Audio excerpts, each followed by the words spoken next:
More news, rumors and opinions Tuesday p.m. June 23, 2020. TNT. Jeffers, big news here in Fort Lauderdale. My housemate got a call today from the lady at Wells Fargo. The lady left a message stating it was a courtesy call and could she please call her back. When she did call her back, the lady stated she got her name from a list from a year ago and stated that things were shaking up and ready to pop. Was she still interested in using their services for when the reset happened? My housemate stated definitely yes, as long as the rates were what I wanted. The lady asked if she still had the same amount. To which my housemate responded, no, she had considerably more. And she perked up even more. They will be talking again hopefully soon. KTFA. Samson, the World Bank calls for increased participation in the G20 debt initiative. 23rd of June, 2020. World Bank President David Malpass confirmed on Tuesday that the initiative to freeze the debt of the poorest countries in the world announced by the Group of 20 is making progress, but more exemptions and greater participation of private creditors are needed. Malpass told Reuters in an interview that 35 of the 73 eligible countries are participating in the G20 initiative, which will freeze official bilateral debt service payments until the end of the year, and that more countries have expressed interest in participating.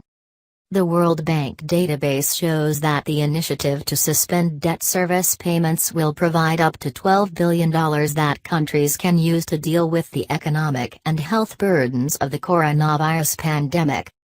Malpass said the pandemic had hit the global economy with a very serious and long-term setback, the hardest hit being the poorest countries.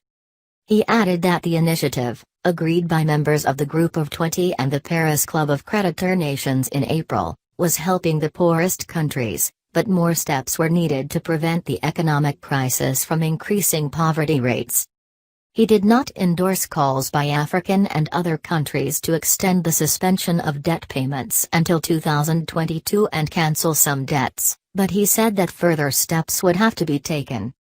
We should look for ways to make additional debt relief available to the poorest countries, at the time when we look at the broader situation facing developing countries, he said. He also urged the private sector to increase participation in the initiative. It is not really reasonable that commercial creditors continued to receive debt payments and compelled the poorest countries to pay them legally, after they were affected by the pandemic and the deepest economic recession since the Second World War, he said. Some countries are reluctant to obtain these exemptions for fear that this would harm their credit rating and access to global capital markets. The president of the World Bank said that increased transparency on debt levels could pave the way for higher investment to boost future growth.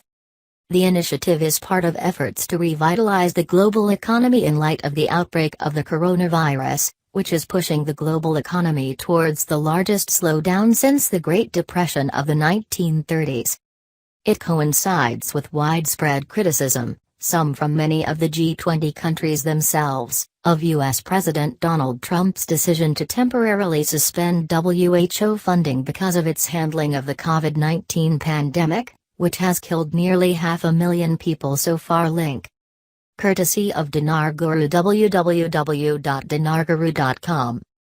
Frank 26, the CBI has introduced something that was in those meeting 2 months ago. It's called White Paper. It's a report. It's a guide. It's a definition of an agreement. White Paper is extremely important. It's an authoritative report. It comes from the authorities of the Fab Four. It's important for the structure of Iraq and it's important for the international structure of Iraq. This white paper is extremely crucial. It's been introduced from the CBI to the GOI. What's it for? Mainly it's for the budget. What's in the budget? The economic reform. I told you they need the financial reform first in order to have the economic reform. These white papers are the passport for the new Iraqi dinar.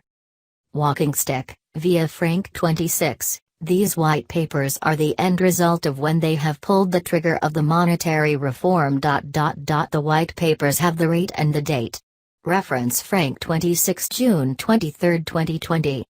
Foot forward, I have a pretty good idea on what the rate will be. It's just the date that I'm working on. I've said for a long time it will be over 3.50 in my opinion. I can't get more specific than that.